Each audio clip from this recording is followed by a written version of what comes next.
In this video, we want to set up our game mode, which is a specific type of blueprint that helps us set the game's rules, timers, and things like that.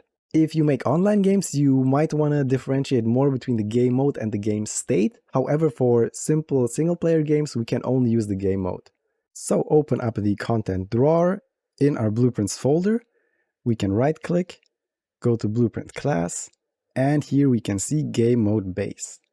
Click it, and we're going to call it GM_dual, which is our main game mode. In some games, you might have a different game mode for, let's say, Call of Duty, who has a multiplayer mode, and they have a zombie mode, and all these kind of different things. But our game only needs a single game mode. Double-click to open it up, and go to the event graph. The first thing we want to do is implement a timer that checks how much time has elapsed since the round started.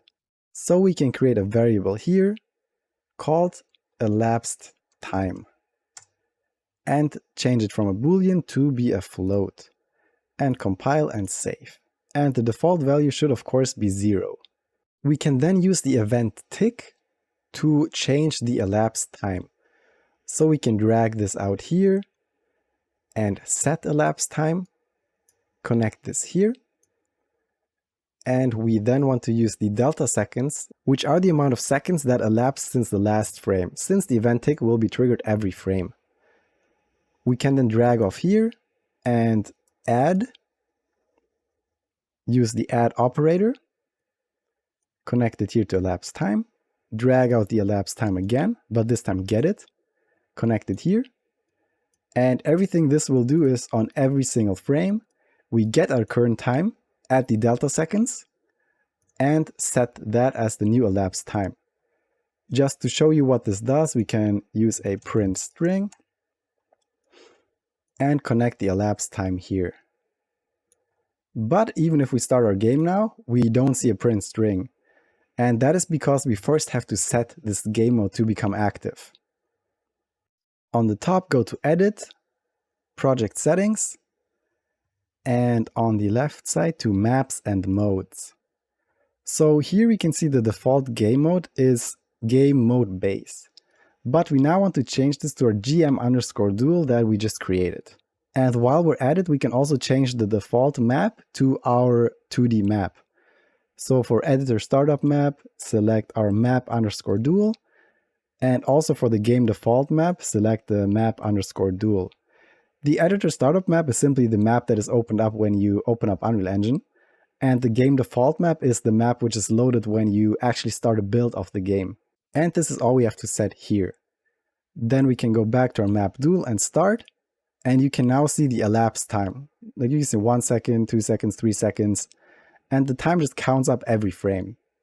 If this doesn't show up for you, maybe here in the world settings you have overwritten the game mode, and this is something we don't want to do here. So make sure the game mode override is set to none, and that should use the GM dual if you set it properly in the project settings. There's going to be 4 different phases to our game, which the timer helps us set. 0 is the intro phase where the samurai are still sliding into the screen. Here we don't take any inputs and there's no actions we can do. 1 is the wait phase. Here the samurai are just looking at each other, but the exclamation mark hasn't showed up yet. If you press a button in this phase, you're gonna get a failed attempt and you cannot attack anymore. 2 is the draw phase, and here you want to press the button as fast as possible, and this is the only phase in which we can successfully attack. And 3 is the finished phase, after one samurai beat the other. And our game will just continuously loop through all of these 4 phases. To handle this state, we could simply create an integer here as a variable, and let's say 0 is intro, 1 is wait, 2 is draw, and 3 is finished. However, to make it easier to understand, we want to create an enumerator. So we can go back to our content drawer and create a folder here in Blueprints called enums. Open it up and right-click. Here select the Blueprint tab and select the enumeration. And I'm going to call this E_phase.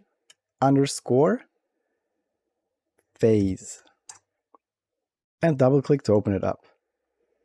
So in here we can add enumerators. And like I said, we have 4 states. So click the plus 4 times.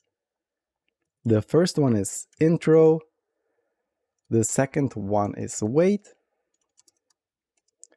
the third one is draw, and the last one is finished. And if you want to, you can write a simple description here, but it's not necessary. We can just say players sliding in, waiting for round start, but accepting input, allowing attack, and round finished. So we don't forget what these actually mean. And then file, save all. We can then go into our game mode, GM Duel, create a new variable here, and call it phase. And for the type, select the E_phase, which we just created. Compile and save, and by default this should be intro, which is correct. Now there are multiple ways we could switch the game state based on a timer. For example, we could use a timer by event, timer by function. However, to keep it simple, I'm just going to do this on tick. And we're going to look into other methods later on, and you can just decide which one you prefer. So we can get rid of the print string, select it and hit delete on your keyboard. And we then want to add a branch here. So we can go here, add a branch, and here we want to check if the elapsed time is bigger than the round start time. So we want to create a new variable with the round start time. Compile and save and set this, well, we need to set this to float first instead of the enum. Compile and save, and I think 1 second is about right. So the round start time simply means that our characters are done sliding into the screen, and we want to accept inputs to allow players to fail when pressing the input too fast. So we can simply get the elapsed time and also get the round time. And if you drag it out, you can hold control, so you don't have to select between set and get. And we want to check that the elapsed time is bigger or equal than the round start time. And connect this here. So on tick, we change the elapsed time, and we check if the elapsed time is bigger than the round start time.